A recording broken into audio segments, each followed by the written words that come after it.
Yeah, I have a list of things that they asked for. I mean, it's a whole list of things. Can I see? Yeah. I just downloaded and then typed. But I think once you give those information, they'll give the visa form. I just want to discuss something today. Anything that you want to that you want to say, discuss based on things that we've already talked about?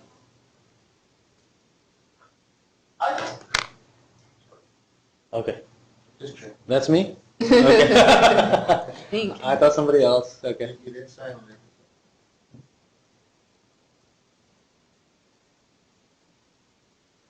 No?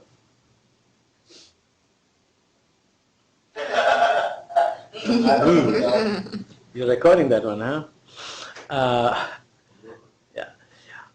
I want to discuss the one of the main issues that we'll be dealing with in South Asia today, and I mean South Asia this time, and during Cap Asia. Let me spell out a few things, and then I'm going to show you something that's talk to you a little bit about Asia, and then we'll come back to the issue. So let me first highlight, a few things.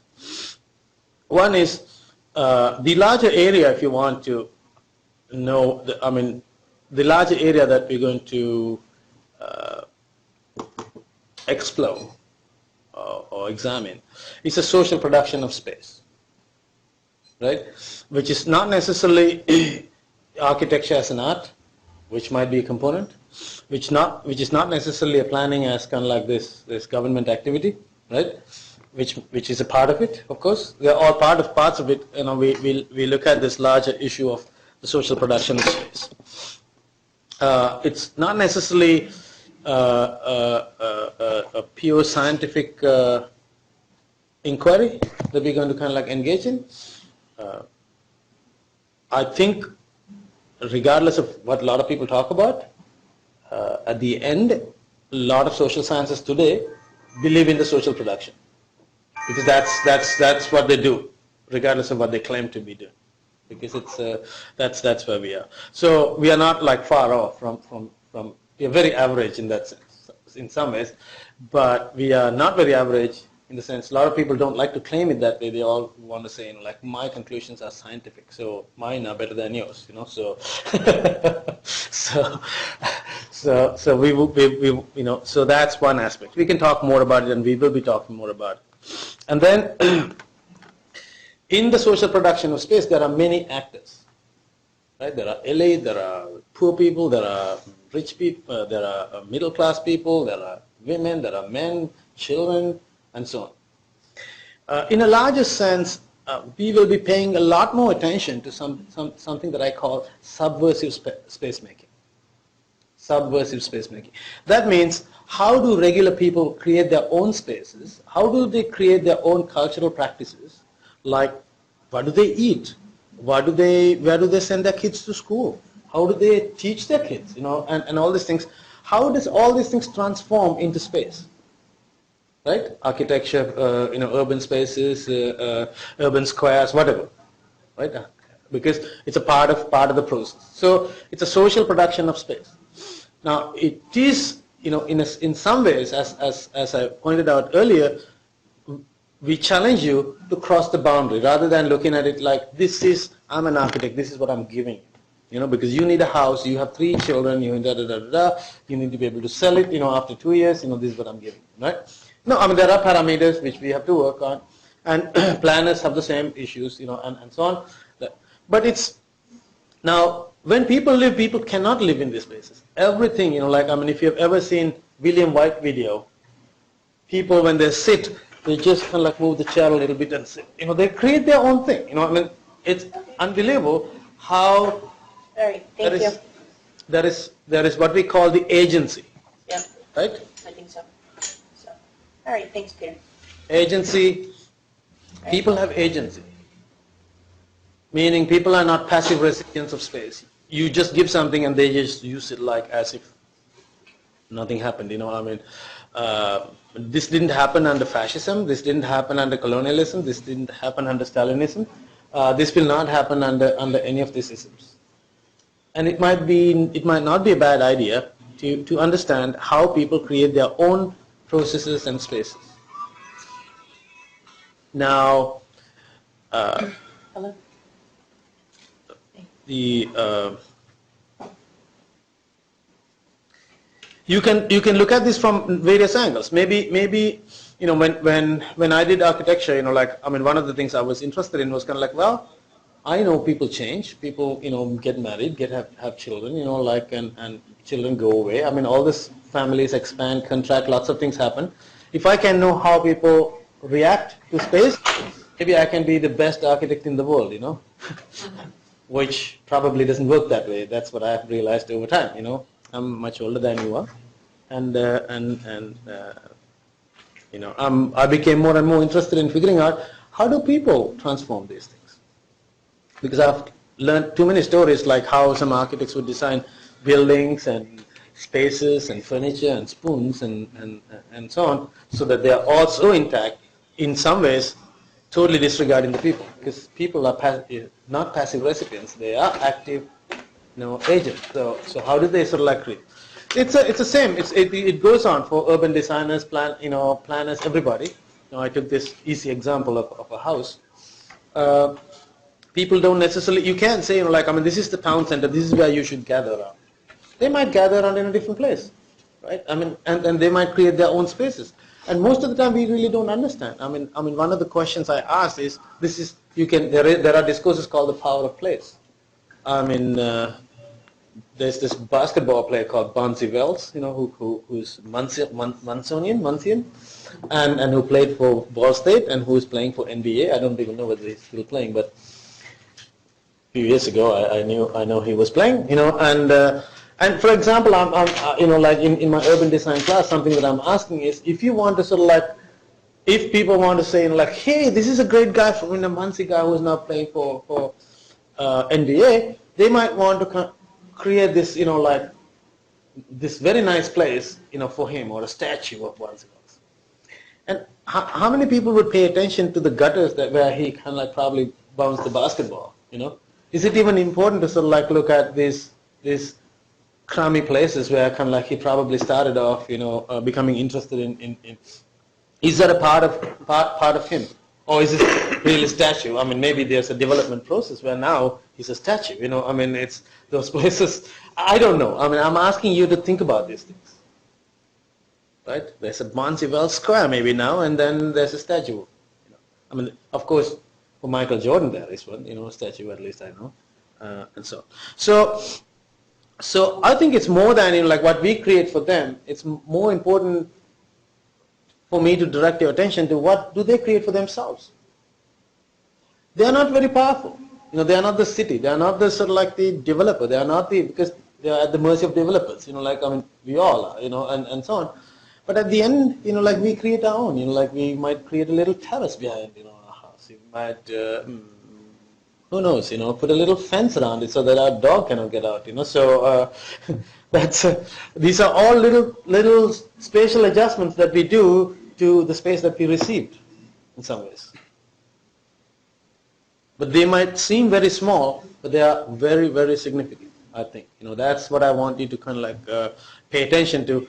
It's, we will be doing a plan, and we will be doing, a building to learn project, but more is, how do they create their own space? What was there before tsunami? What happened with tsunami? What did tsunami destroy all the entire built environment? Did it leave some used building materials, or spaces? What happened to the ownership patterns? If you want to look at a larger issue that planners usually use, look at, and how did they respond? Did they move away? Did the government, ask them to leave, as in New Orleans, or were they illegal if they stayed there, or did they wait and build? Did they build their own houses in the same places? How did they react to all this? Where did the money come from? Where did the money go to? Were the people benefited, or were they building edifices for something else? So there's a huge spatial transformation. I think we need to know before we really talk about disaster recovery. I think that's the word that I wasn't using, and I think probably more appropriate. So also at the same time, when you're looking at that, I think I also want to take a deeper look at yourself. What does this all mean to you? And don't think it's when I say you, it's not that the students will change and the faculty member will stay like solidly like a rock. No, this will change all of us. I go there many times, and I think that's in some ways that's growing up. Every time we do something, we gain some experience. Otherwise we'll be dead. Huh? So this is one place where we will gain, and I want you to be conscious of this. I want you to be conscious of this.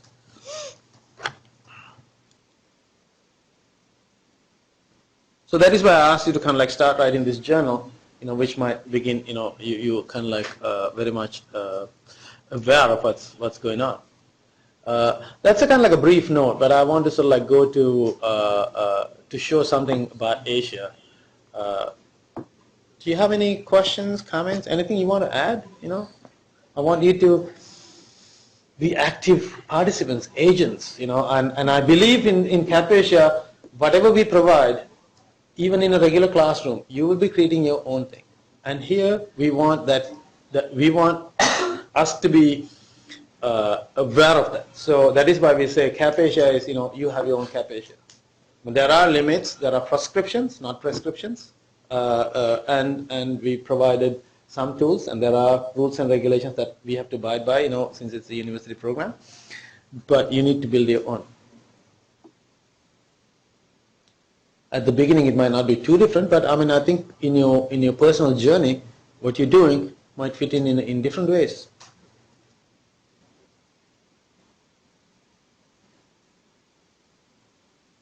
Anything you want to add? Kim, you can add something too. I guess, space, I think it's just, it's very unique to a person and a place. I know when I went to India, how space definitely was defined differently than here. I guess, we tend to be more individualistic in nature, at least in the U.S. as far as space goes. Everyone has their own room and their own space. And in India, I found that it's more communal in nature, even in people's houses where, oftentimes, 3, 4, 5, 6 people share a room or a common space, and really kind of individual space is not, I guess, really common, and they kind of look at you strangely when you say you have a room to yourself. But to me, it was really interesting how, space is defined communally there rather than here. Even, when you're on the street in somebody's house, even kind of if you're where the shops are or anything, there's definitely, a more communal aspect to things. To add to Kim's point, internet cafes. And we don't have. We have internet cafes in the United States, but it's a very different kind of thing than any other place. Every place in the world. You go to Helsinki, you buy a coffee and you use the internet cafe. It's a very social, communal place. Social communal doesn't mean that people talk to each other while they use the computer, but it's a community computer, if you will, a communal computer that you can use.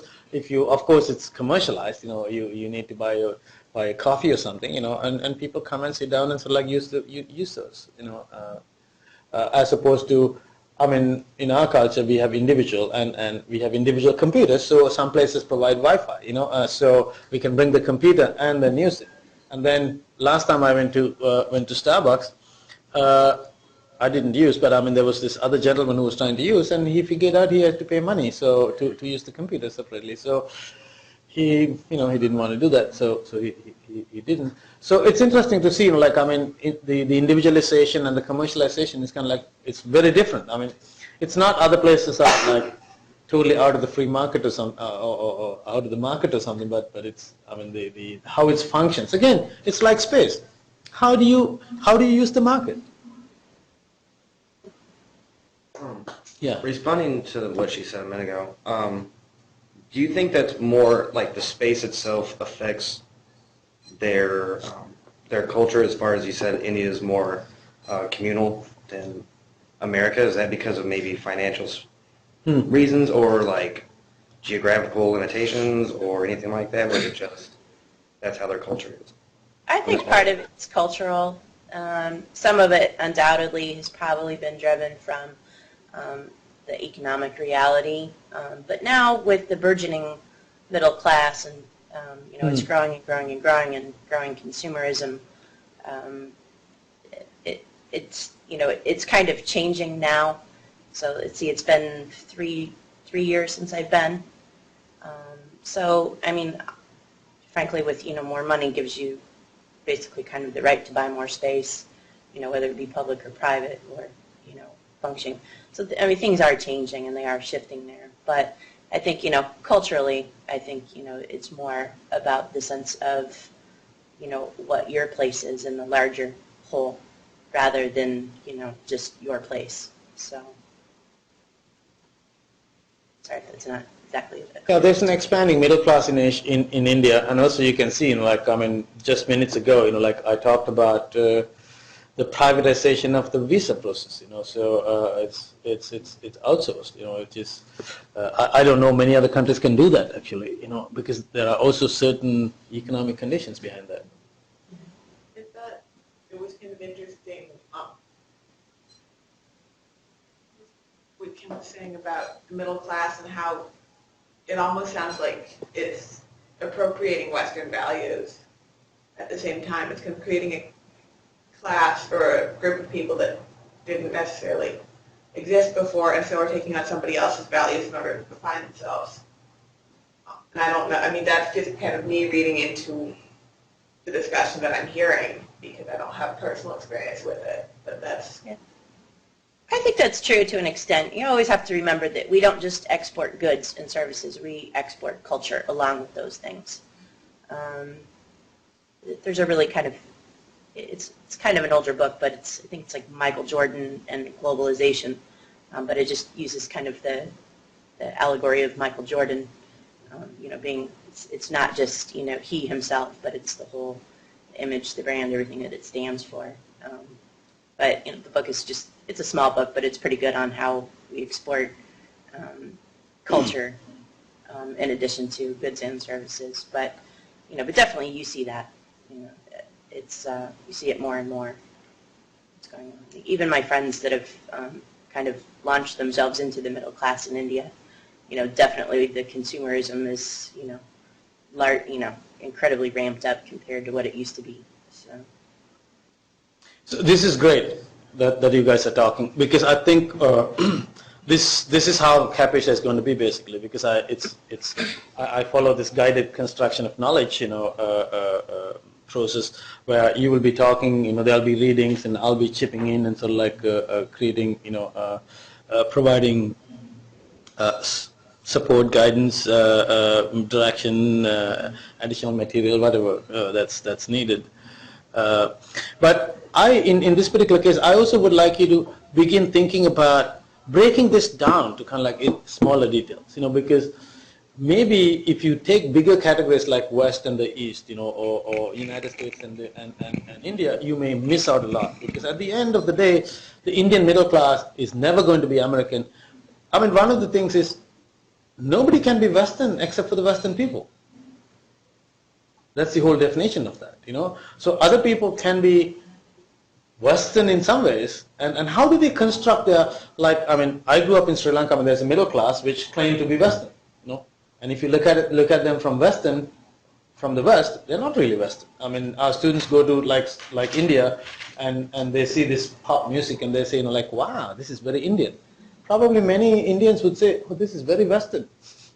Right? So it's interesting to see, which parts, you get from different places, and you create your hybridity, and you yourself will create your own hybridities. You yourself will borrow some aspects, which you believe to be good from different parts of the world. So I think that's that's an area that you want to kind of like pay attention to, because last week when Robert Newirth was talking about talking about shadow cities, and he was telling that in, I can't remember the city in Africa where they get used clothes. Huh? Maybe it was Nairobi. Lagos. Maybe Lagos. Yeah, they were getting used clothes, and I mean they get used clothes from the United States, and they might be wearing the same T-shirt that somebody else wears here. They really don't have the same meaning, because I mean they really don't even know what's on the T-shirt, or anything like that, because that's not important, for them. I mean it's the same, like when I was living in Hong Kong, my students, like one student kind of like wore this, I can't even remember, this environmentally friendly T-shirt, a green one, kind of like, etc. And I asked him about it, he said, I really don't know what's there, and I didn't even pay attention to it. My girlfriend bought this for me because I like green, So it's interesting to see, how, what do they see? They didn't see anything that was there except for the green. So it's interesting to see how they construct. I mean, you can move this to space. How do they construct their own space? How do they construct their own buildings? How do they construct their own cities? Because they may look very Western, but they may not be Western, right? And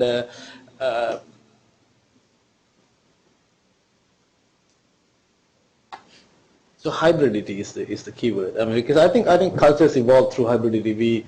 We learn from other people, like we are influenced, from others, and there's no pure authentic identity. I mean, this is what is being challenged by people who address the issue of ethnic cleansing, for example. How dare you tell that those guys are so different from me? I can, like, kill them all, or they need to. This is my place, and it's not your place. And which culture is so authentic and pure as opposed to others? Yeah. I was just thinking, I guess an example I'm familiar with a little bit more is musical styles and the call and response that you get. For example, you have European traditions of music going to Africa via colonialism, and that gets translated into its own music, is brought to America, that's translated into jazz, which, in blues, and that becomes rap, which again goes back to Africa, which, started from African traditions mixed with European traditions to begin with. You can engage in this discussion as well. So yeah, and then it comes back to us, and we're like, well, that's really African, but you listen to it, and it's like, well, actually, it has like samba rhythms in it and stuff like that, and it's considered Western over there, Yeah, and it's interesting, like, I mean, one thing, since I travel in Asia quite a bit, like, I was kind of like wondering about this Japanese steak, because we have Japanese steakhouses, and Japanese people seem to be eating fish. So I was just curious, how come Japanese steakhouses? It seems like these were created during the U.S. occupation of Japan after the Second World War. Like, I mean, people learned learn to eat beef, and then of course with teriyaki sauce, because that's in Japan, right? So it comes back saying Japanese steak, Japanese steakhouses. So it's interesting. I mean, as you're saying, how they come back. It's the same thing with the U.S. culture. Like sometimes a lot of people like to say there's no culture in the United States, but actually at the end, I mean, somebody was telling me the other day. I mean, I don't know this. I mean, one of you can verify this. That pizza in Italy is kind of like they put all the leftovers onto a dough. Yeah, was it you said? I don't know, but yeah, that's basically what they do. Yeah, and then it becomes here, like when it gets here or transformed into American food, we say pepperoni pizza, like, and so on. We put cheese and etc. So like create this very different pizza. It's the same thing with this Chinese dish called chop suey. Like, I mean, every time I've been to a Chinese restaurant with any of my students, they would like to have this chop suey, like, which is a noodle dish. And in China, they don't have something like that, because I mean, what they have is, they call it chop suey, is all the leftovers they put together and mix them, and that's not what you get here if you ask for chop suey. It's it's a dish that everybody knows what they're getting, and so on. So it's extremely interesting to see like how interpretation, reinterpretation, and transformation sort of like creates these foods. And again, we focus on space, but I mean space doesn't exist. If you're talking about social space, it's about space that's defined through social cultural action. So we need to know these social cultural processes. Just to your previous notion, like, Okay. I don't believe that there is still on the earth, like maybe a few authentic cultures right now, because people are traveling a lot and they're incorporating a lot. It might be maybe some isolated indigenous people who are still having their own culture, but still, even they have something which is brought from outside world. Sure. So Okay. I think like every culture would be mixed in some case. Like, I mean, it's. I don't think it's just now. I think like even if you go back to Martin Bernal writes this book about Black Athena. Like I mean, because in a Western history, most historians wrote this so-called white history that comes from first Rome civilized Europe, and Europe civilized the rest of the world. Like I mean, if I may use one sentence to state Western history, and then of course they figured out, the historians figured out there's this great civilization called Greece. Like and we of course that's Romans learned from Greece, and then of course after with the American Revolution, the Americans very much wanted to relate to the republic, even Roman, rather than the empire, and all these stories, as you guys know. But then Martin Bernal writes, it's called Black Athena. Athens was never a white place, It was a place where many cultures crossed, and so on, and even in the long time ago, I mean there were lots of people kind of like moving around. I mean. Even in the 2nd century, I mean, I know, 2nd century, 3rd century, I mean, you've seen these travelers. I mean, they bring ideas, they bring goods and so on. So it's hard to say, like, when was it, I mean, does it even matter to kind of like know when was it authentic, What's to say that it's authentic? Yeah. I mean, if you take something and reinterpret it your own way, is that less authentic than something that Right. you came Right. up with on your own? Yeah. But I think the issue here is kind of like authenticity is given so much credibility. Like you have to be authentic. I mean, and maybe none of us are authentic. I mean, one way to do say, Mona, what you said is kind of like maybe it's not less authentic. But then the other way to say is kind of like maybe there isn't anything right pure to begin with. It's all interpreted, reinterpreted, and when we are reinterpreting, we use other frameworks to reinterpret. So it's the same like in Paris. After the Paris Commune, Rimbaud, I think Rimbaud was a poet, a French poet. Okay. And Kristen Ross kind of like interprets Rimbaud's poetry, and it's interesting because she talks about space, how when the Paris communards, the people, the first communist revolution, 1871 in Paris Commune, when they moved to the elite areas, they didn't know what to do because they've never been in the elite area. Now they've taken over the elite area. What do you do with this? What is this area? I mean, in the Soviet Revolution, this happened. What do you do? These big houses, we'll divide them up into 50 little dwellings and give them out. So I mean, it needs to be reinterpreted. So it doesn't have to be like you don't have to go far out of the country. Even the people living on the south side. I mean, if they're given the 2 blocks on the north side, they might not know how to. They might have their own. I shouldn't say not know. Maybe they might have their own ways of doing things there, which we may not agree to.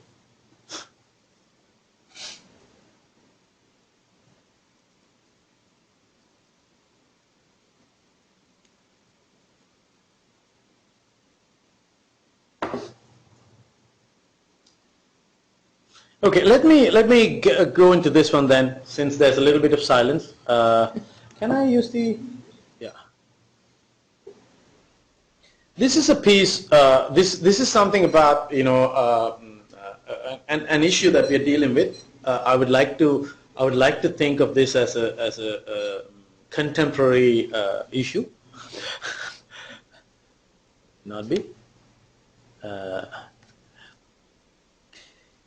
One of the people. So I'm not going to go through. I mean, this is kind of like I'm taking some slides from a particular presentation, but I'm not going to do the same presentation because this is a different context. So, but I'm going to use some of this. Since space and societies, I mean, somebody who really talked about society and space so much was Henri Lefebvre, and he wrote this book called The Production of Space in French. One of the main points that he makes is a revolution that does not produce new space has not realized its full potential. That means space is so important for society. And space and society are not produced separately. They're produced together, right? So the point that a project that I'm working with a colleague of mine in regard to Asia is how is Asian urbanization defined? I mean, this is something quite interesting and important for us who will be traveling in Asia. How could we understand that? I mean, that's the main issue. I mean, this comes out of that. So the first major thing is everybody accepts the fact that Asia is undergoing a profound social change. Social includes social, economic, political in this particular case, right? And Asia is leading the way. India and China might dominate the economy. I mean, you've heard all this stuff. Then everybody says, well, all the cities in the Asia are westernized. There must be something really wrong with this interpretation, right? Because if we are to believe Henri Lefebvre, revolution that does not produce new space. Revolution, let's take a big change, okay? Big change that does not produce new space has not realized its full potential. So this is a crippled revolution, that's happening in Asia, where there's big social change, but there's no spatial, right? It may be true, but I mean, let's examine it, So if the spaces are westernizing, then that means it's going in the opposite direction, basically, because Asia is kind of like leading the way, but also at the same time, Asia is following something else, the existing patterns. And they also talk about planning as it lacks innovativeness. I mean, partially, I construct this idea, and there's a disconnection. The issue is there a disconnection between society and space? So then this leads us to kind of like think about innovative practices. What is an innovative practice? So I do not necessarily look at something pure or authentic. People came up with something that nobody has ever done before.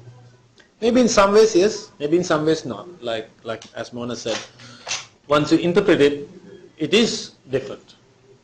But also at the same time, may not be different. So kind of like I'm trying to come to terms with this. Maybe those are hybrid perceptions, conceptions, creations, and transformations of space that creatively combine local, regional, Western, global knowledges and experiences in ways, but grounded in the global, local, and daily process. That grounded in some place. Why I say global, local, if it's grounded? Because we are all global at one level. Hey. And also we are local. And they're connected to daily processes, right? So the dominant discourse very much dominant discourse on Asian urbanization highlights the westernization of these cities. So in my view, I see that it denies space for development that might take these urban environments in non-Western trajectories. That means space or anything that we understand is not that that objective thing that's out there, we also define that, right? As we speak, we create. So if we see what's happening in Shanghai, in Bangkok, in Colombo, thanks, as westernization, that's what's happening. So in many ways, I would argue that it marginalizes the transformations caused by local inhabitants. And maybe we are actually marginalizing 90% of the spatial transformation because we are focusing on like 10% maybe. So let me show you a few examples here. The top right-hand corner is like one, that's the urban museum actually. It shows the entire history of Shanghai. But Shanghai also has a lot of other areas. I mean, everybody when they talk about Shanghai, they talk about this, right? Pudong on the left, top left-hand corner. It's a beautiful place to go to, and people also refer back to the colonial area on that side was called Pudong. That's the I think west of the river, and this side is called Pusi. On the one on the right-hand side, it's I think on the east side of the river. I think the name of the river is Huangpu, and so. It's really fascinating for me when I go there. I mean, I go to that place, the urban museum, which kind of like gives us the standard history, and also, make a visit to Pudong, which is glitzy and nice, and take a cruise, boat ride, to see all these things. But also, it's really fascinating to see Shanghai has 16 million people. If you talk only about Pudong as Shanghai, if Pudong represents Shanghai, that means maybe we are missing out 90% of the Shanghainese people because they have nothing to do with that. They don't even have any money to spend there. Nobody has ever been to, many of the people have never been to Pudong. So here are the, in the center top, like you have like, when you walk on the streets, you have these stores and then all of a sudden these gates. And you walk through the gate and then you see like the bottom one, like as soon as you enter the gate, somebody's selling something. It's a little informal place, And then you walk in on the left-hand bottom. You have this notice board, like where they have this bulletin board where they have all these notices. So it's a little community functioning there. I mean, they have rules, regulations. They say, like, don't let off your cats, whatever, they start having these conversations, and so on. And also the top left-hand, their houses. This is the gate, and then you can go into the house. Not every house has a gate, but or the dwelling. They also kind of like follow feng shui, meaning like the energy, qi energy. Like so they block the bad qi energy and allow the positive qi energy to work. And on the right hand side, I wanted to give to Wes this right hand bottom corner. I made a hell of a lot of pictures of people who collect garbage. And you're a garbage architect, right? Yes. Okay. and no, I mean, it's amazing how they kind of like pack them, sort them, and I mean, I just have one picture here, but I have like a whole ton of them because I worked in those areas. I mean, not everybody's interested in them. People are interested in, what do you do when you go to a city? First of all, somebody will say, hey, Shanghai is so cool. They have this Pudong. So here's a fix or a cliche or a framed view. Then you go to Shanghai. Then you go to Pudong and make a picture and come back and show your friends. Hey, I've been to Shanghai. So that's not what I'm interested in, and I'm inviting you to kind of like look at how people create their own spaces. Like here's how they do it. And those apartments, inside that gate in the middle. Maybe many of those people have now, people who can earn money have moved out to like suburbs, not really suburbs in our sense, but still high-rise, compact developments, but towards the edge of the city, right, where they use public transportation most of the time. Many people use cars also. China produces a hell of a lot of cars these days. But then these are now used by, many of these are now also used by migrants. They move in. It's like our center cities. So you can see, like, how do migrants create their own spaces? In some ways, maybe they create their own dwellings. In some ways, they create they use other dwellings that they see that they can use, right? And they reinterpret them, and so on. So, and then they create their own work environment. So these areas have their own economies, and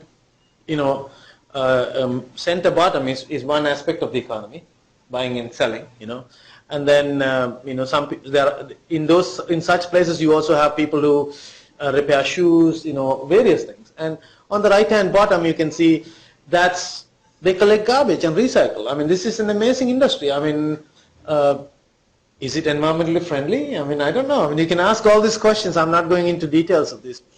And then in the middle right hand, you can see vending. I mean, how do they do? I mean, they move a cart and they stay in one place and they sell.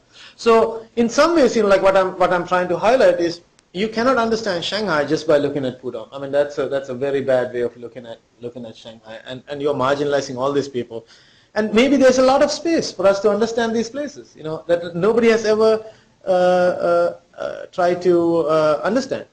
And if you want a technical term, this representation of one for the whole is called a synecdoche. synecdoche. Synecdoche. S is missing there. There are many names, many types of representations. So representation was quite big in the 80s. People came up with all these different views of representations. But this is a nice place. I mean, if you go to Shanghai, go have fun. But it, you shouldn't forget to see the other places. So here's something from a journal of a Capesian student, right? I mean, Bangkok's landscape. This is about Bangkok. Bangkok's landscape is woven with religious and political imagery. Spirit houses occupy various locations throughout the city. Now, he doesn't talk about these big buildings like Pudong's, right? The process of how these edifices are placed is not clearly evident to the casual observer, though. There must be some criteria. So that's interesting, like maybe we have criteria, then we are thinking that maybe they have criteria, right? I don't know whether this is a Western value or non-Western value or everybody has criteria. I don't even know. But Amin is saying. The king, now he's trying to understand their criteria, which is good. He's trying to cross the boundary here. The king is portrayed in large enshrined posters that line the major intersections and the political center of the city. The major political campaigners are portrayed on large posters seemingly enshrined, which indicates their otherness from the average Thai. They are bigger guys. And the king is portrayed in lavish dress as well as more common European dress, indicating that they are other than common man, right? Everybody has this. But simultaneously of the people.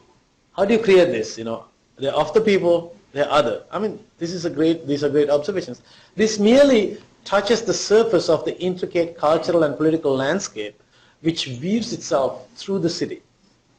One such phenomenon is that there is a monk-only standing area on the ferries. So I mean, these are little things to observe, and all of a sudden you get a kind of like a very different view of the city, right?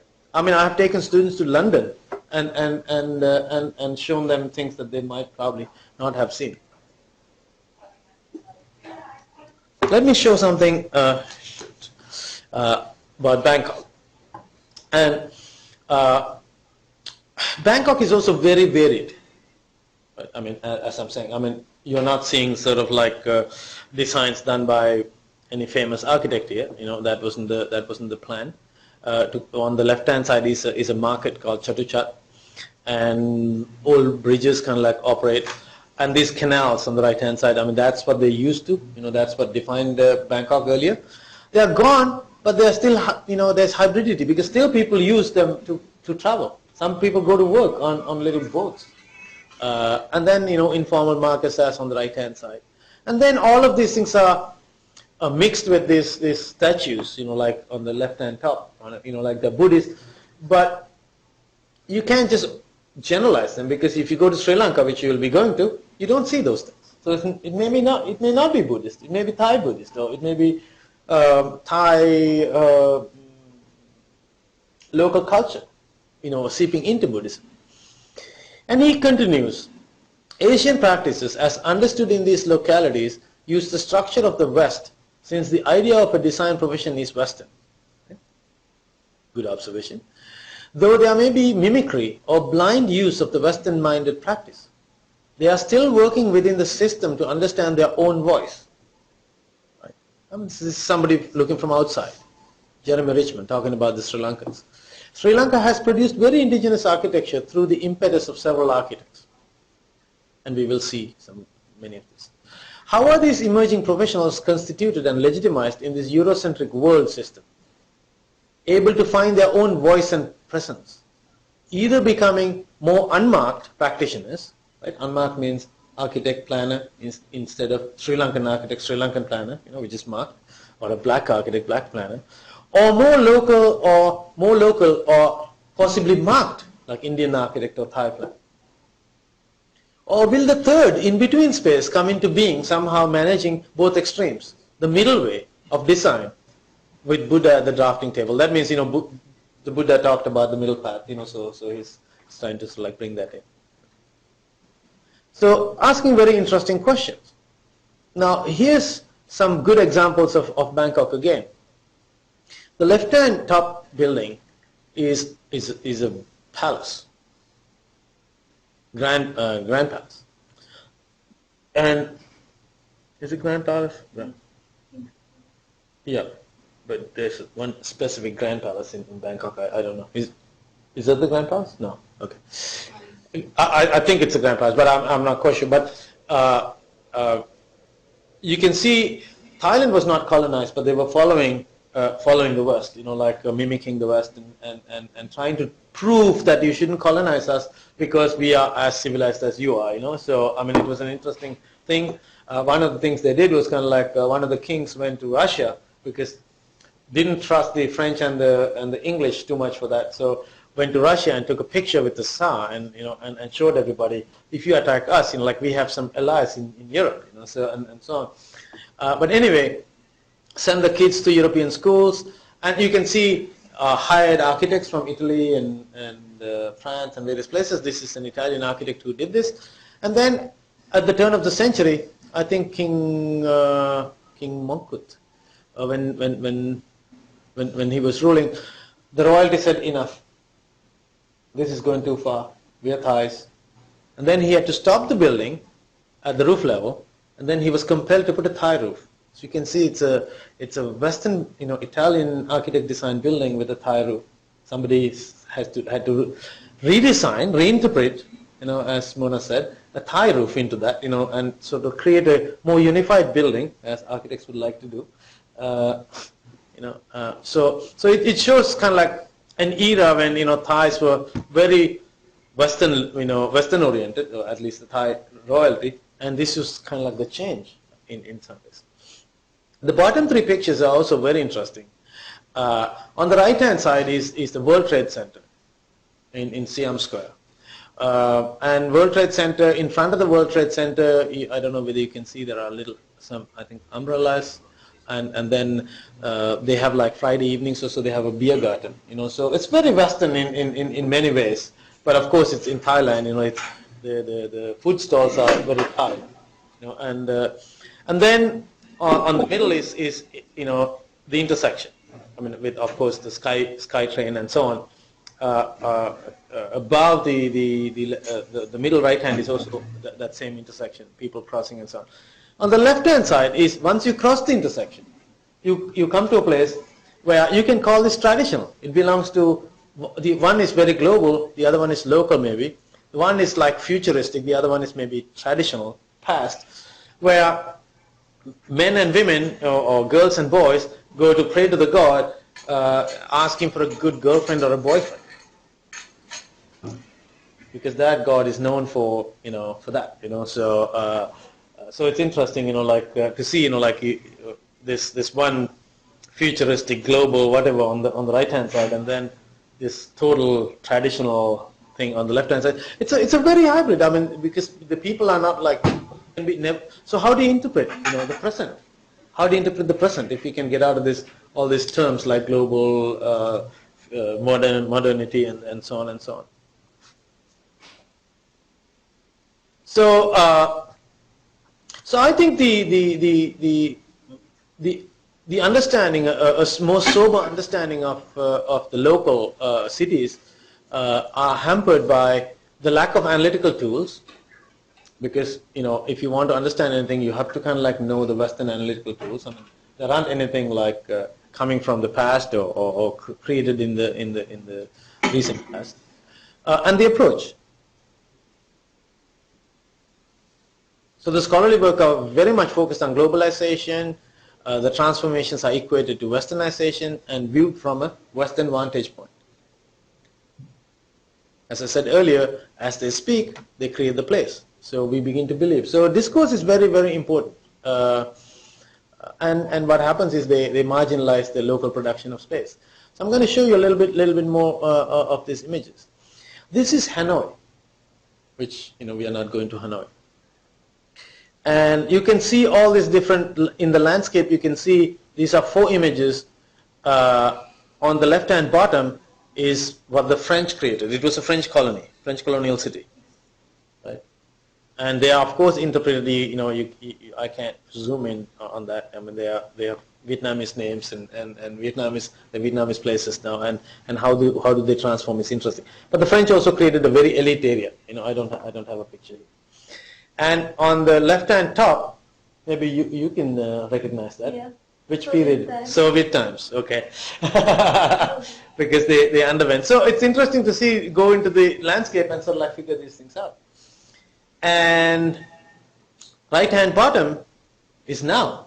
People moving out, people getting, through so-called westernization, globalization, which is actually happening, to whatever the degree. And they're creating these are kind of like suburbs, but they're not very far off as in the States. But the most interesting thing for me is actually that one on the right-hand top.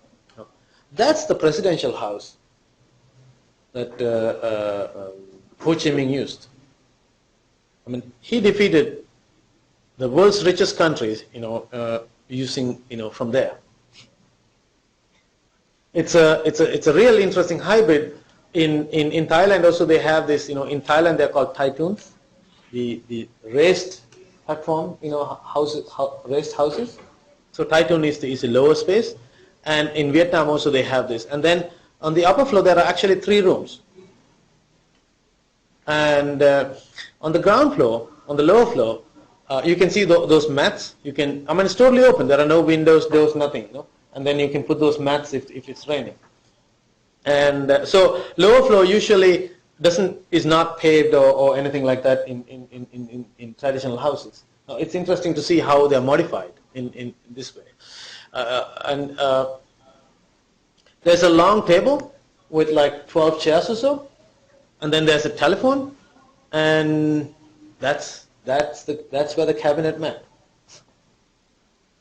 I mean, it's amazing to see like how I would call this in a different formulation. I call this critical vernacularism. Like how the vernacular and historically inspired ideas are transformed into current contemporary buildings.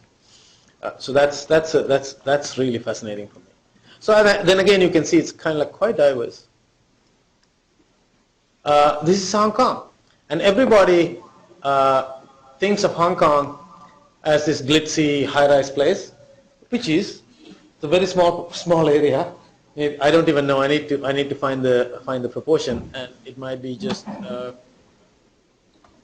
wouldn't be surprised if less than 10% of the Hong Kong's area is viewed as Hong Kong by a lot of people. Hong Kong is a very green space. There are many different people live there, and this is a place that actually Wes and I visited also when Wes visited. This is where they have something called cages. Cage houses. On the right hand bottom, I don't know if you can see the cage. This is one bar. This is one plane. This is the other plane. Do you see a box there? This is one plane. This is another plane, and this is the axis that kind of like. So those cages, as they're called, because they have this wire mesh kind of thing, are occupied by 2 people. This is inside an apartment. So they rent out these cages, and people live in these cages. That's their house, basically. All their belongings are in that cage. And the cages, the living conditions of cages have become better these days, because like 25 years ago, they would rent out a cage to 2 people. Yeah, it's no joke. And this one actually is rented out. This top part is used by one, and bottom part is by one. And actually, those days they would divide this into 2, and 2 people will use, every layer. Every layer. And yeah, this is the top floor that we went, and this is one of my students when I was in Hong Kong.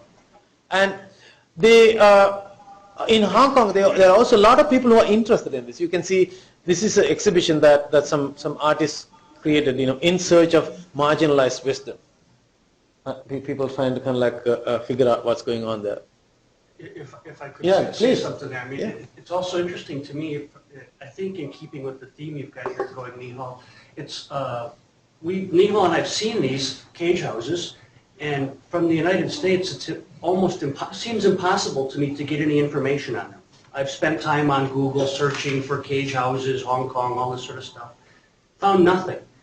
Contacted the person who took us to see these cage houses. She's been unresponsive to my emails, even though I've emailed her several times. She told me she'd get to me eventually and hasn't. I don't even know in Hong Kong if there's any documentation of these cage houses. Just to say that, I think as Nihal's arguing, we have images of these places based on maybe a very small percentage of the actual area and the actual population and the actual built environment and the actual cultural practices. But complementing that lack of knowledge is an inability to get knowledge about things that you become interested in, right? I mean, in another way, I show the same pictures that Nihal's showing because they're Nihal's pictures, and I mean nothing by what I'm about to say, but when I was there, I couldn't even take a photograph because I was just so shocked at what I was seeing. So it's really impossible to kind of add another kind of representation to a place outside of the mainstream representation of these places. Because you can't get information, you can't believe what you're seeing, you don't want to be seen photographing something that's so desperate. All this sort of stuff gets layered into creating these situations we find ourselves in where we come to know something that's outside of conventional knowledge, but we can't really study it or come to a kind of knowledge that's fuller than just a personal experience. Sorry. Yeah, is it great? I think it's interesting what you're saying about we bring our own culture to it because there's no way to be objective about it. Right, exactly. Again, going back to what Nihal was saying about hybridization. Yeah, our perception of it is creating a whole different world and a whole different environment that isn't the way they perceive it and isn't the way we perceive our own environment either.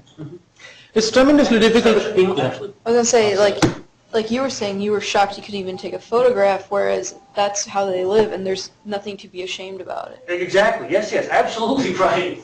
Yeah. Yes. It's something to be proud of your own space, period. Yes, absolutely. Actually, that's exactly right. I don't know whether And that's what Mona's saying. We bring our own values to these moments, and how do we sort of make sense of them at that particular time? Yeah, I'm not saying that people should be ashamed. No. Yeah. I'm saying, but like Yeah. we kind of like, wow, how could people do that and treat people like that? It's like animals live in cage, not people. Yeah. I can't, again, I don't know whether the people were doing the same thing when you and I went, but when I went, I've been to this place several times. A lot of people come, TV crews come. So so in some ways, they are like pretty open to it. So if I go in the evening, I can see some of these people. There's a little common area, and somebody would be just laying on kind of like some sort of like a sofa kind of like thing, and another guy kind of like doing something, and they're all watching TV. Can I take a picture? Oh, go ahead. So, for them, what can they do? This is who they are.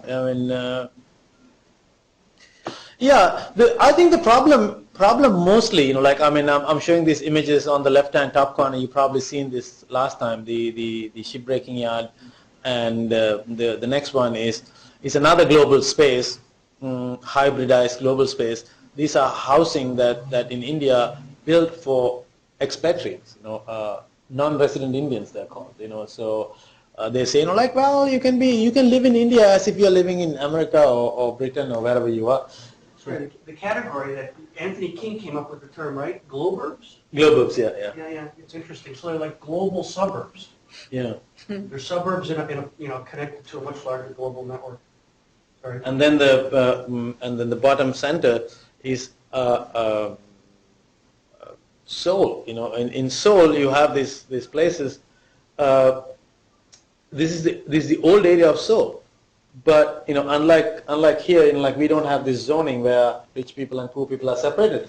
You walk, like four houses next, you have this kind of like big Pajero, stopped in front of a big gate and so on. So I think the bigger problem is our frameworks, is the inability of the Asian urban scholarship to transcend the hegemony, the created by this Western knowledge. We can't see beyond that, can we?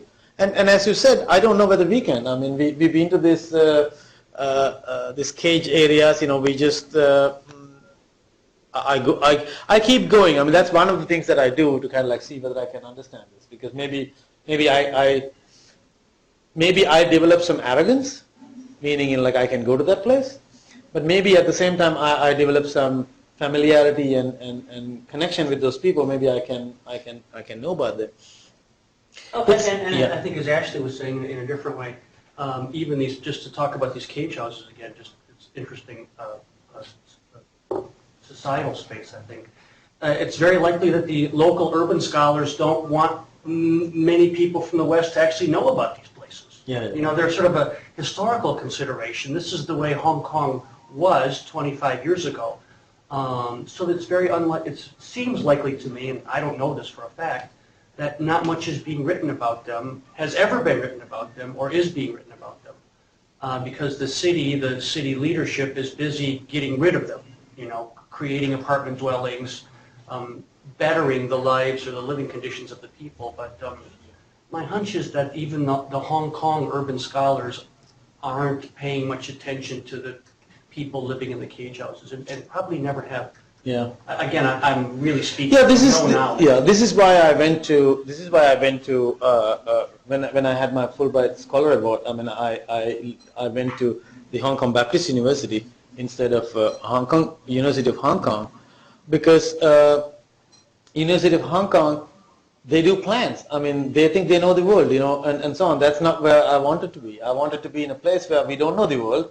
Let's explore. And my colleagues there were very good in exposing me to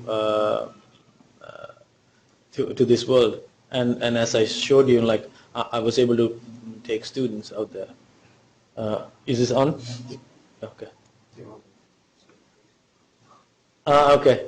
But they can also see the slide separately? Okay? Not slide share. Okay. Okay. So the other thing is, I think we will be dealing quite a bit with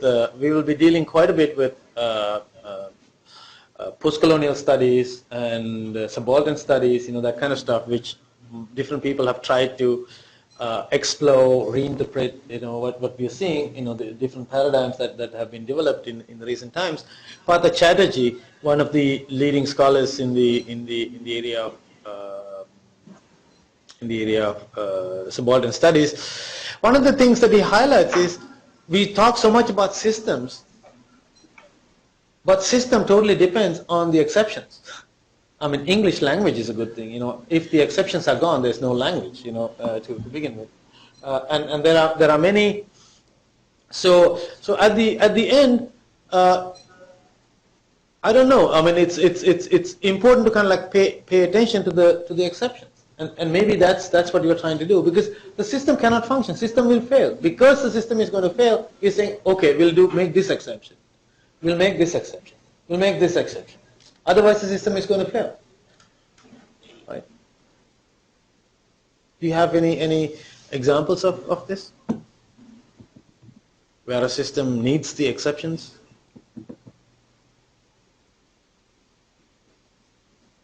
Which is like building a building. You have these blueprints and everything measures up and everything, but if you build it exactly like the blueprint, you try to build it like the blueprint, but there's always human error, and so you sometimes have to shave a couple inches off this, or, and that's the exception rather than the rule.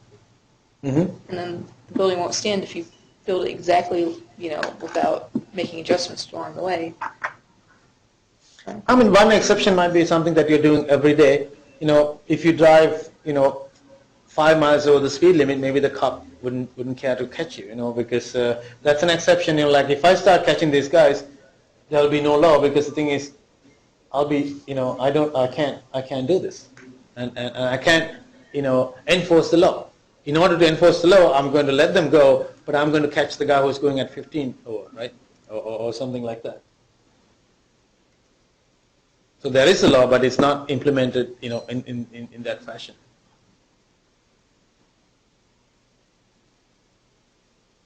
Any examples? No?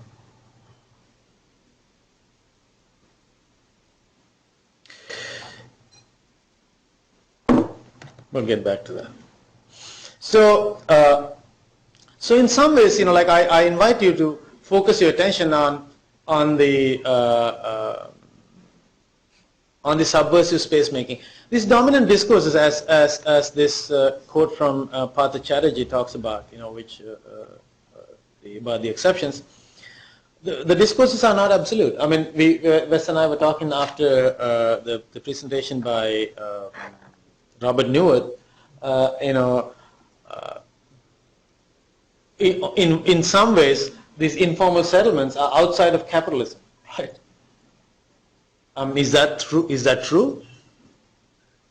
But the big companies, as he said, use these informal networks to sell their products, telephones and so on. But are they considered to be regular? No. No. I mean, so they create this interesting hybridity. Maybe in some ways we can actually talk about capitalism as a parasite. Like, I mean, it is a system. Like there are banks and central banks and Fed's chief, and I mean all these things can like operate. But also there's this other system where we have a kind of like a distant relationship. Like we can, as long as we use it. And at the same time we say, like we need to clean that up. We need to because it's totally outside of the norm. The normal house should abide by the should comply with the building regulations, which these are not.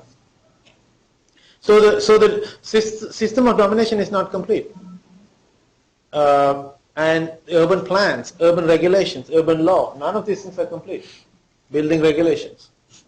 So there are bottom-up processes and innovations that are taking place in almost every place. But the thing is, they're not like Pudong. They might be small scale. They are happening at a slower rate, created by small people. The banks don't have any accounts of these things, and people who negotiate space for their daily practices. So that is why we need to know what are they doing.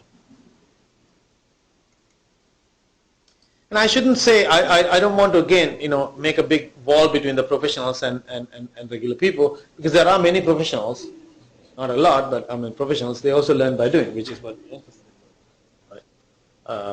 I mean Louis Kahn, one of the person who was the chief planner of Singapore during the period of transformation from a third world city to a developed or semi-developed country, however you define it. He said, I mean, he's an architect. He learned probably at MIT, and he came back and he designed the first building. And the first building in Singapore, I would imagine it's a multi-storied building, probably about 20 floors high. And it was leaking at the windowsill level. And then a woman that he used to know, saw this and said, like cut the windowsill in half. So he cut the windowsill in half, and it stopped leaking. He said, like, wow, that's a good lesson on rain. And then he said, when he was the chief, he wanted to hire some Western architects because he wanted to have some diversity in the built environment, and he commissioned Kevin Roach to design a building, and he said Kevin Roach took 1 year to understand rain. I mean, Didn't. no, rain. I mean, it's interesting to see. Like, I mean, when he first said, like, that was the time I learned about, like that idea. Also, it's not a simple thing. Rain doesn't mean the same thing to everybody, and and it seems like Kevin Roach's understanding of rain and Lou Thyker's understanding of rain in regard to buildings were different. So what I mean by this is kind of like Lou Thyker was kind of like actually learning by doing. There are many. There are others who do that. So I think the shortcoming, some things that you can avoid, is the planners and scholars approach the city from a Western vantage point, and I wonder whether this can be violated. This boundary can be crossed, and the challenge is to approach the city from the space or place of production, where these things happen, right? So vantage point is kind of like key to this. And earlier I also talked about this transformative capacity, and I think the post-colonial scholars very much talk about the transformative capacity, meaning people who had to live under colonialism, they weren't just passive. They didn't become the colonized, like in the image of the colonizer. They did transform things. And Arjun Appadurai, a leading anthropologist, would say at least as rapidly as forces from various metropolises are brought into new societies, they tend to become indigenized in one or another way. Right? So that is the transformation that we were talking about. So what is missing in the discourse on Asian urbanization, sadly, is the idea that the people are never passive recipients of external initiatives. It just kind of like assumes that people just take it, right? So I think we need to focus our attention quite a bit on the hybrid modernities. Maybe they have their own modernity, and which might be different than ours, or locally produced globalization. I don't know how you want to look at it. Maybe it's a combination of these things. Here's Kyoto. Kyoto and Tokyo, I think one is the north capital and one is the south capital. That's why Kyoto, Tokyo. If you switch the names, switch Tio. If you put Tio to the front, it becomes Tokyo. It's Japanese characters, right? You move the character to the front. Now, when you go to Kyoto, which I've been to, you can also see this fabulous railway station. Train station. You should take a look at it. If you're interested in architecture, it's grand and it's great. The material usage, the spaces, and so on. It's all great. But also, when you walk in Kyoto, you will find what I've shown on the left. Left bottom is a vending machine, and Japan is unbelievably. I think it's a nation of vending machines. Because even in the airport, you don't see that in Chicago or Indianapolis. When the planes take off, you can see vending machines on the back side of the airport. It seems like they live off vending machines. So it's that much. Now, what does this really mean? Also, the property rights. If you thought its property rights are very big in the United States, it's much more profound in Japan. You can own a vegetable garden in the middle of a city like Kyoto. You can't get the person out. Now this lady, she has a vegetable garden in Kyoto behind that vending machine. She's selling her stuff. It's not like a farmer's market. She's using a vending machine to sell. So you can see it's a nation of vending machines, but also it has agricultural areas in the city. It's an amazing hybrid, if you can only see this.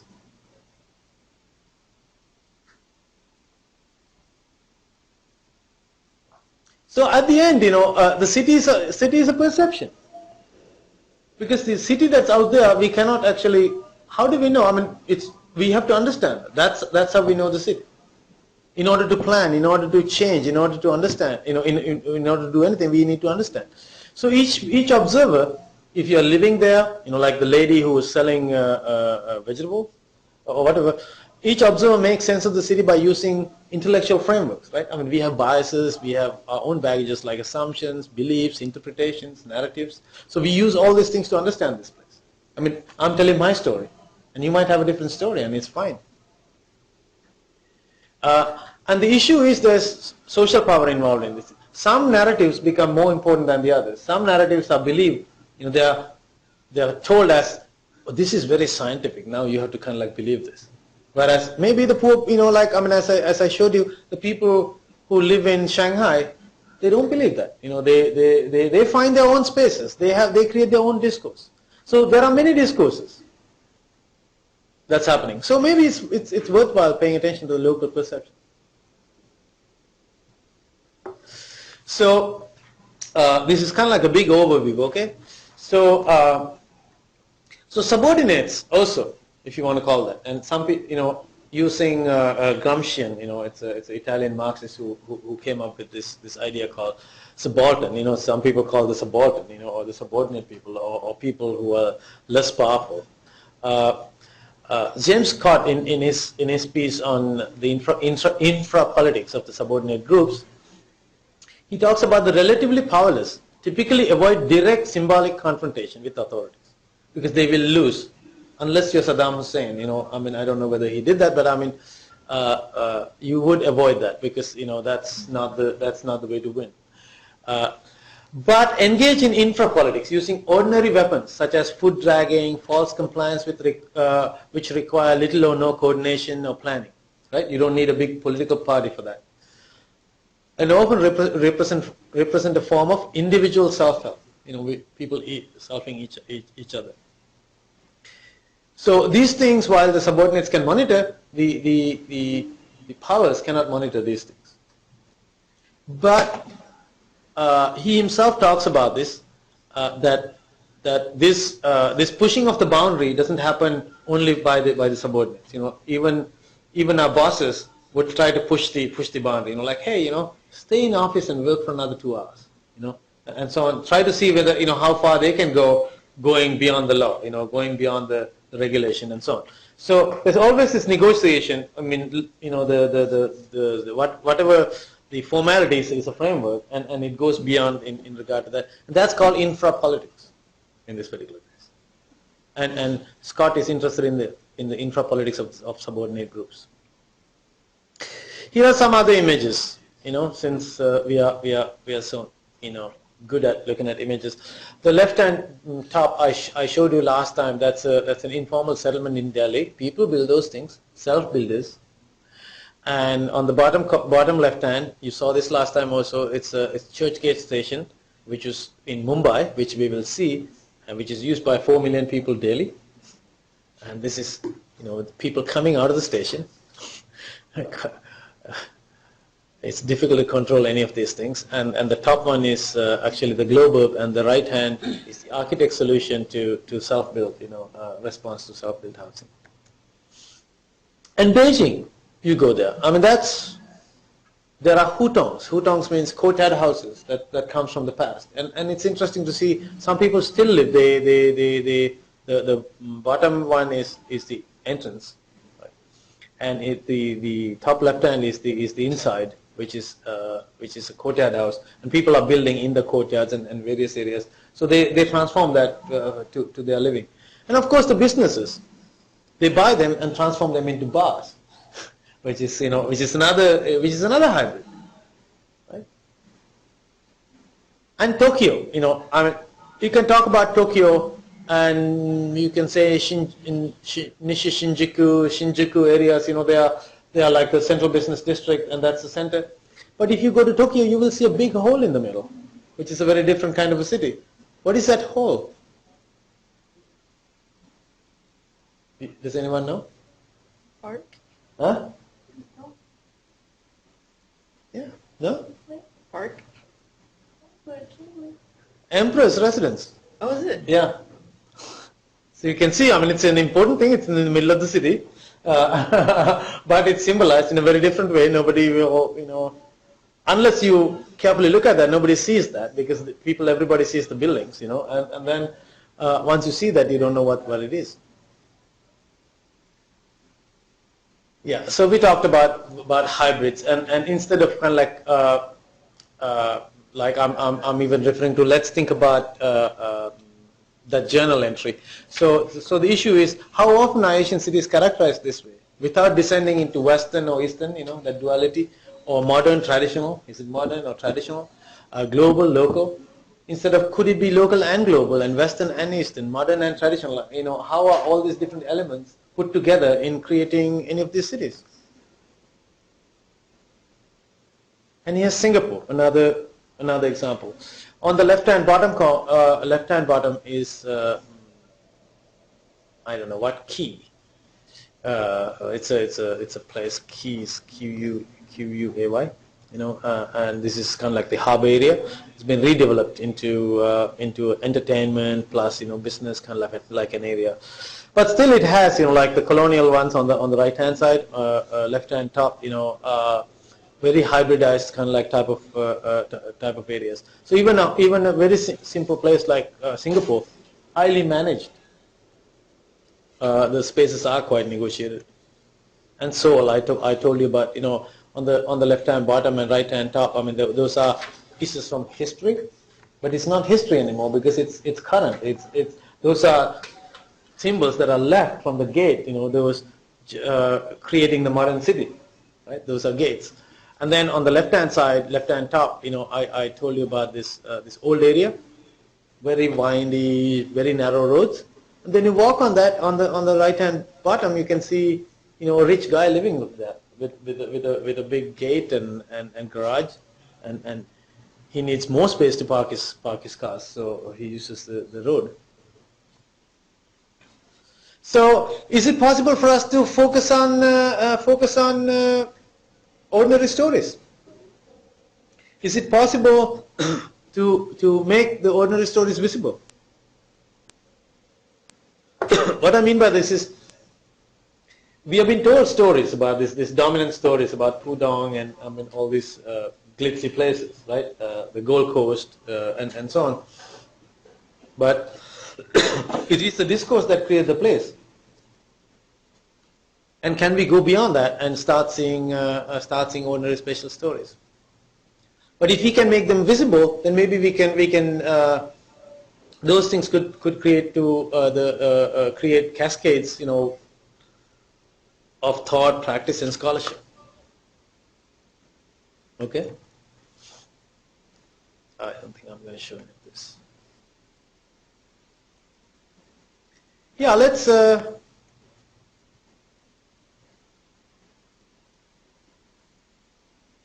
Yeah, this is Colombo. So, what do you think? What are your thoughts?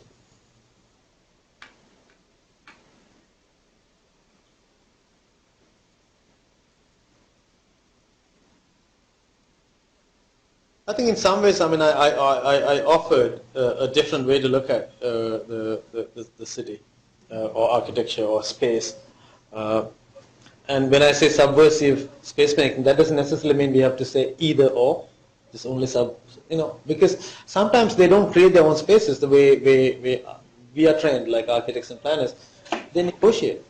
They just pull the chair a little bit here so that they can sit. They create cage houses inside those apartments. In Hong Kong, the squatters don't dwell on the ground. They build their squatter dwellings on top of the roofs. Because it's a different way to avoid the police, because the police is a little bit too strong than in other places. They will be demolished, so they go up to the roofs and they keep adding on public housing. They live on the roofs.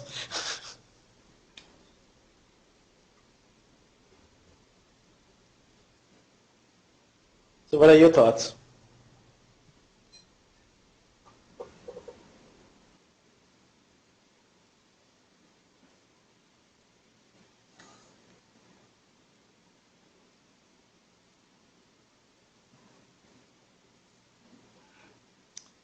Come on, it's your turn.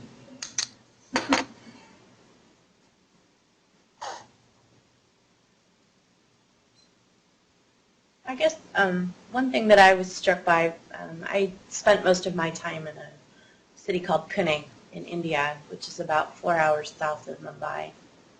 Pune used to be somewhat of the summer capital during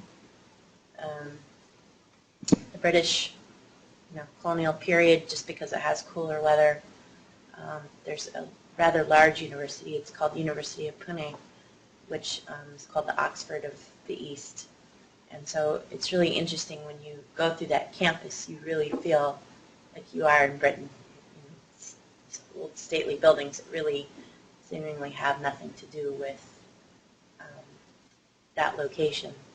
And then you see the more, I guess, there really aren't a lot of single-family homes there. Most of them are apartment buildings. But you can see how some of the spaces are designed. I think it's fairly similar to some of your pictures where you have like a common gate to go in with a big courtyard, and then everything is oriented around it. And then also you have the newer developments, which are basically akin to a Western-style high-rise that really seemingly have nothing to do, with the local place. So it just seems like the pendulum has swung, from one extreme all the way to the other, somewhere back. But it's very interesting traveling in those parts of the world because of thousands of years of history, but also you have hundreds of years of colonization on top of it. So really you do see the hybrid of everything that is going on.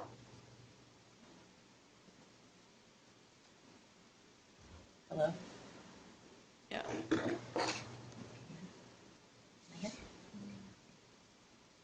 They're there. No one's Okay, talking. I was talking to myself. No, we can hear you. Don't really know what to say. So John's asking, sorry, Go ahead.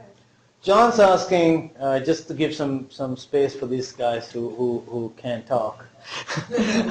John's asking, with these ideas in mind, where is the place for the insurgent radical planner or architect? Meaning people are doing these things so efficiently on their own.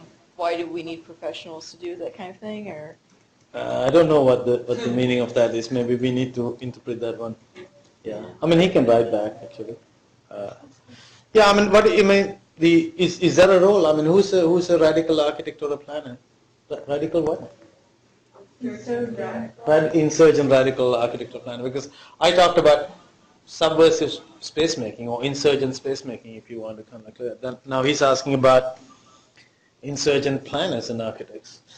yeah. So basically, for so far, the professional planner has created these spaces, not really considering what's going on locally, or through colonization, or they've just kind of they've superimposed their beliefs onto whatever's going on locally, so it kind of, I don't know, it's like a stone. It just sits there, and then the local culture builds around it these subversive spaces and makes it their own. And I don't know. So what's the next step? Is that what your question is? Like, It's John's question. oh, it's John's question. No, but so I'm unable to clarify that for you. I think that's a good question. I guess I don't have a personal opinion about it because it is such a good question in the way that, well,